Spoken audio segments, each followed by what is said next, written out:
বিশেষ করে যারা পাহাড়তলি এলাকার মানুষ আছেন, আপনারা সচক্ষে দেখেছেন উনি কিভাবে একটার পর একটা ইট গেঁথে এই বিরান পাহাড়ের ভেতরে এই বিশ্বমানের হাসপাতালটি গড়ে তুলেছেন। প্রতিষ্ঠান দাঁড় করানো যায়, কিন্তু মানুষের হৃদয়ে নিজেই প্রতিষ্ঠান হিসেবে আবির্ভূত হতে পারা, যার নাম তিনি ডাক্তার রবিউল হোসেন, অন্তত আমার দৃষ্টিতে, আমার কাছে একজন প্রতিষ্ঠান যিনি নির্মাণ করেন, তার লিডারশিপ দেখে বাকি প্রতিষ্ঠানের কর্মীরা আত্মত্যাগে আগ্রহী হন এবং এই ধরনের মানুষেরা, প্রফেসর রবিউল হোসেনের মতো মানুষেরা যখন প্রতিনিয়ত তার কর্মে, তার কর্ম এলাকায়, কর্মক্ষেত্রে আত্মত্যাগের নিদর্শন রাখেন, তখন তার সঙ্গে যারা কর্মী থাকেন তাদের জীবন বোধ চিরতরে বদলে যায়। আপনি খোঁজ নিলে জানবেন তার সঙ্গে যারা কাজ করেছেন এমন অনেক মানুষ আছে, পাশ করার পর ডাক্তার হিসেবে প্রথম চাকরি নিয়েছিলেন প্রফেসর রবিউল হোসেনের সাথে, জীবন শেষ করেছেন ওনার সঙ্গেই চাকরি করে।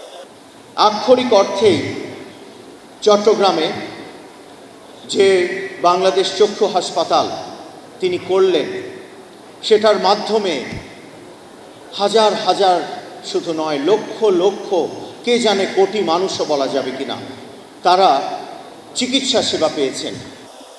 আমি আজ ঢাকা থেকে এসেছি আপনাদেরকে এই কথাগুলো বলতে, যে এটা আজকে পাহাড়তলির প্রতিটি বিবেকবান মানুষের দায়িত্ব যে প্রফেসর রবিউল হোসেনের গড়ে তোলা যে প্রতিষ্ঠানগুলো, যেগুলো তার এক ধরনের প্রাতিষ্ঠানিক সন্তান এবং তার যে বায়োলজিক্যাল সন্তান, তারা সকলেই কিন্তু আজ এতিম হয়ে গেছে।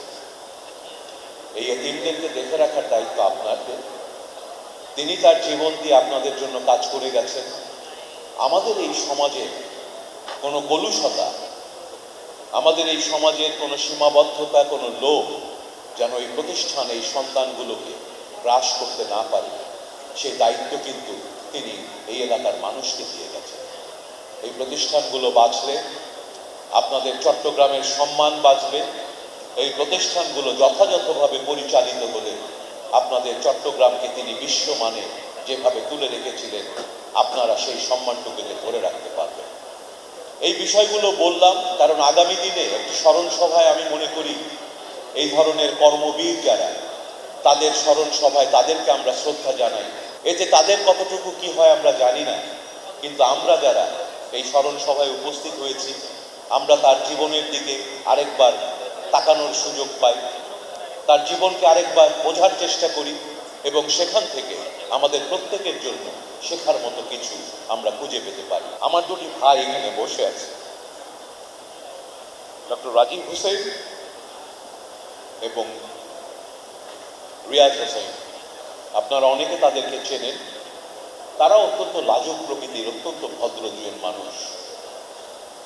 আমি আপনাদের প্রতি অনুরোধ করব, তারা অত্যন্ত শিক্ষিত, যোগ্য ব্যক্তি। তারাও এই প্রতিষ্ঠানগুলোর সাথে সম্পর্কিত আছেন, এই প্রতিষ্ঠানগুলো পরিচালনা করছেন, বাবার স্বপ্নকে ধরে রাখার এবং এগিয়ে নেওয়ার জন্য কাজ করছেন। আরেকটি স্বপ্নের কথা বলতে চাই। প্রফেসর রবিউল হোসেন সবসময় অপটোমেট্রি নামে যে প্রতিষ্ঠানটি আছে, যে পেশাটি আছে, এই পেশার বিকাশে কাজ করে গেছেন। চক্ষু চিকিৎসকদের জন্য যেমন তিনি কাজ করে গেছেন, তেমনি এই অপটোমেট্রি প্রফেশনটাকে গড়ে তোলার জন্য তিনি অবিরাম কাজ করে গেছেন। আজ এখানে অফথলমোলজিক্যাল সোসাইটির নেতৃবৃন্দ আছেন, দেশি বিদেশি চক্ষু বিষয়ক প্রতিষ্ঠানগুলোর নেতৃবৃন্দ আছেন এবং আমরা আছি। আমি মনে করি বাংলাদেশের মানুষের দৃষ্টি সেবার জন্য এই ধারণাটি অত্যন্ত গুরুত্বপূর্ণ এবং কার্যকর। তাই তার প্রতি শ্রদ্ধা জানানোর জন্য হলেও আমাদের উচিত এই অপটোমেট্রি প্রফেশনটিকে সঠিকভাবে গড়ে তোলা, সবাই মিলে একটি স্ট্রাকচারের মাধ্যমে এটাকে প্রাতিষ্ঠানিক রূপ দেওয়া, একটি কাউন্সিল তৈরি করা, যাতে এই পেশাটি ধীরে ধীরে গড়ে ওঠে। আমাদের তরুণরা, পৃথিবীর সব দেশে যেমন তরুণরা এইটা একটা সাবজেক্ট হিসেবে পড়তে পারে, আত্মকর্মসংস্থানের সুযোগ পায়, মানুষকে চক্ষু সেবা শহরে, বন্দরে, গ্রামে গঞ্জে পৌঁছে দিতে পারে, আমাদের দেশে আমরা যে নতুন স্বাস্থ্যসেবা গড়ে তুলতে যাচ্ছি, সেই স্বাস্থ্যসেবা যেন সকলের জন্য হয়। আরেকটি বিষয় আমরা খেয়াল করি না, এটি প্রফেসর রবিউল হোসেন বলতেন, প্রফেসর মতিন বলতেন, আমি কিউরিয়াস বাচ্চা হিসেবে বসে বসে শুনতাম। তারা বলতেন আমরা এমন হাসপাতাল বানাতে চাই, আমরা গরিবের হাসপাতাল বানাবো, কিন্তু সেই গরিবের হাসপাতাল এত সুন্দর করে বানাবো, ওই হাসপাতালে বড় লোক পয়সা দিয়ে এসে পড়তে হবে। সিআইডিসি এই পাহাড়তলির হাসপাতালটি সেটির একটি উজ্জ্বল দৃষ্টান্ত। আমার সৌভাগ্য, আমিও তেমন একটি ছোট হাসপাতাল পরিচালনা করি আমাদের এলাকায়, সিরাজগঞ্জ বিএনএসপি হাসপাতাল, যেটি প্রফেসর মতিন প্রতিষ্ঠা করে গেছে। আমরা ওই একই প্রিন্সিপালের উপর। তা আমি স্বপ্ন দেখি যে বাংলাদেশের স্বাস্থ্য সেবা আমরা এই প্রিন্সিপালের উপর যদি করতে পারি, যে আমরা প্রতিটি হাসপাতাল বানাবো গরিব মানুষের জন্য, প্রতিটি হাসপাতালে যথাযথ চিকিৎসার ব্যবস্থা আমরা করব, এবং ব্যবস্থাপনা এত সুন্দর হবে, মধ্যবিত্ত এবং উচ্চবিত্ত প্রয়োজনে পয়সা দিয়ে সেই হাসপাতালে ভর্তি হবে, সেই পয়সা দিয়ে আমরা আরও বেশি গরিব মানুষের চিকিৎসা দেব। প্রফেসর রবিউল হোসেন যে কথাটি বলছিলাম, যে নতুন পেশাগুলো তৈরি করে গেছেন, mid level ophthalmic professional, community ophthalmologist, সেই চিন্তাকে উনি প্রাতিষ্ঠানিক রূপ ধারণ করেছেন এই ইনস্টিটিউট অফ কমিউনিটি অফথালমোলজি গড়ে তোলার মাধ্যমে। সেখানেও তিনি সেটিকে ব্যক্তিগত সম্পত্তি হিসেবে গড়ে তোলেননি, কুক্ষিগত রাখার চেষ্টাও করেন। প্রথম সুযোগেই এই প্রতিষ্ঠানটিকে উনি দিয়ে দিয়েছেন এখানে চিটাগং ইউনিভার্সিটির সঙ্গে। উনি সমস্ত বুদ্ধি দিয়েছেন, সেখানে পড়ানোর জন্য প্রশিক্ষক তৈরি করে দিয়েছেন, কিন্তু সেটার মালিকানা চান। কারণ তিনি জানতেন একটি প্রতিষ্ঠান যদি সত্যিকারের মানুষের জন্য কাজ করে, তাকে সেই প্রতিষ্ঠানকে সাস্টেইনেবল হতে হবে। এবং সাস্টেইনেবিলিটি একদিকে যেমন ফাইন্যান্সিয়াল সাস্টেইনেবিলিটি, অন্যদিকে ম্যানেজারিয়াল অ্যান্ড অর্গানাইজেশনাল সাস্টেইনেবিলিটি। সেই কারণেই আইসিও আজকে একটি বিশ্ববিদ্যালয়ের অধীনস্থ প্রতিষ্ঠান, বর্তমানে সেটা চট্টগ্রাম মেডিকেল ইউনিভার্সিটির আন্ডারে আছে। এই যে প্রতিষ্ঠানকে প্রতিষ্ঠান হয়ে গড়ে উঠতে দেয়া, প্রতিষ্ঠানকে নিজের আইডিয়াকে একটি প্রতিষ্ঠানে পরিণত করে দেশের জন্য এবং দেশের কার্যকর সিস্টেমের মধ্যে ইন্টিগ্রেট করা, এটাই হচ্ছে প্রফেসর রবিউল হোসেনদের সবচেয়ে বড় সাফল্য। তাই তারা চলে যাবেন, তাদের প্রতিষ্ঠানগুলো থেকে যাবে, তারা চলে যাবেন, তাদের স্বপ্নগুলো ছড়িয়ে পড়বে আগামী প্রজন্মের ভিতরে। আমি আমার বক্তব্য বেশি দীর্ঘায়িত করব না। আমি পরম শ্রদ্ধা জানাচ্ছি মরহুম প্রফেসর রবিউল হোসেনের প্রতি, এবং দোয়া করছি আল্লাহ যেন তার বিদেহী আত্মার মাগফিরাত কামনা করি, এবং তাকে যেন বেহেশতের সর্বোচ্চ স্থানে আল্লাহ তাকে দেন। আমরা সবাই তার জন্য দোয়া করব। আমি যখন রবিউল হোসেন চাচার কথা বলি, ক্ষমা করবেন, আমি তাকে চাচা না বলে শুধু নাম ধরে ডাকতে পারবো না। তো যখন তার কথা ভাবি এবং বলি, তখন আমার একটা অন্য রকমের আবেগ এসে যায়। যেই আবেগ আমি যখন আমার বাবার কথা ভাবি, অথবা এমন মানুষগুলোর কথা ভাবি যারা নিঃস্বার্থভাবে চেষ্টা করেছেন সমাজের জন্য, দেশের জন্য, আশেপাশের মানুষগুলোর জন্য, বিশেষ করে নিম্ন তলার মানুষগুলো, উপরের তলার মানুষ নয়, কষ্টে থাকা, পিছিয়ে পড়া, ঝুঁকিপূর্ণ জনগোষ্ঠীর জন্য কিছু করে যাওয়া যায় কিনা আমরা চলে যাবার আগে। তাই তার এই বইয়ের প্লেজার অ্যান্ড পেইনের 14তম পৃষ্ঠায় তিনি লিখেছেন, তার মিশন ছিল, my mission was to reach the unreached. যাকে কেউ রিচ করতে পারছে না, প্রান্তিক পর্যায়ের মানুষ, তার কাছে তিনি সেবা পৌঁছে দিতে চান। আমরা বলি আলোকিত সমাজ গড়বার কাজ শিক্ষকদের, রাজনীতিবিদদের, যারা প্রতিষ্ঠান গড়ে তাদের। আলোকিত সমাজ আমাদের মাননীয় প্রধানমন্ত্রী, আমাদের নেতা জনাব তারেক রহমানও একই কথা বলেন।